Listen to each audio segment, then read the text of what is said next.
भाभी कहाँ है? होगी महारानी किचन में कुछ कर रही होगी। तुझे मेरे से ज्यादा भाभी की पड़ी रहती है। नहीं माँ, ऐसा नहीं है, तू मुझे गलत समझ रही है। भाभी को नहीं देखे ना, इसीलिए पूछे। जा करके देख किचन में महारानी क्या कर रही है। देखना किचन में सो तो नहीं गई महारानी। दीदी आइए, आप कब आए? अभी आया हूँ तुरंत भाभी। आपको नहीं देखे हॉल में तो मम्मी से पूछे तो मम्मी बताई किचन में है। क्या हुआ भाभी, आप बहुत दुखी लग रहे हैं। क्या बताऊं दीदी, सासू माँ कभी भी अच्छे से बात नहीं करती है, हमेशा डांटती रहती है। क्या करेंगे भाभी, आप तो जानते ही हैं उनका स्वभाव ही ऐसा है। हम भी इतना समझाते हैं फिर भी समझ नहीं पाती है।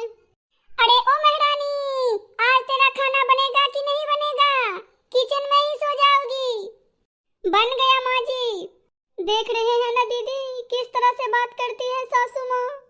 हाँ भाभी, उनका बोलने का तरीका दिनों दिन और बढ़ता ही जा रहा है। चलिए भाभी मेरे साथ। माँ, आप भाभी से इस तरीके से बात क्यों करती है? अरे बिटिया, तू नहीं समझेगी, हम सब समझते हैं। आप भाभी से किस तरीके से बात करते हैं अभी भी हम सुने हैं। अब तू भी मुझे गलत समझने लग जा। तुम्हारे कान भरे होंगे इसने। मैं जो बोलता हूँ वो तुझे समझ नहीं आता है और वो जो बोलती है वो तुझे समझ आता है। अब क्या करें, मेरी बिटिया ही अपनी नहीं रही। नहीं माँ, आप मुझे गलत समझ रही है। मैं आपकी बिटिया हूँ, थी और रहूंगी। पर आप जिस तरह से भाभी से व्यवहार कर रही है ना, वो भी अच्छा नहीं है। क्या हुआ माँ, घर में क्या सब चल रहा है? रोज रोज का नाटक तुम लोगों का शुरू रहता ही है, कभी खत्म होने का नाम नहीं ले रहा है।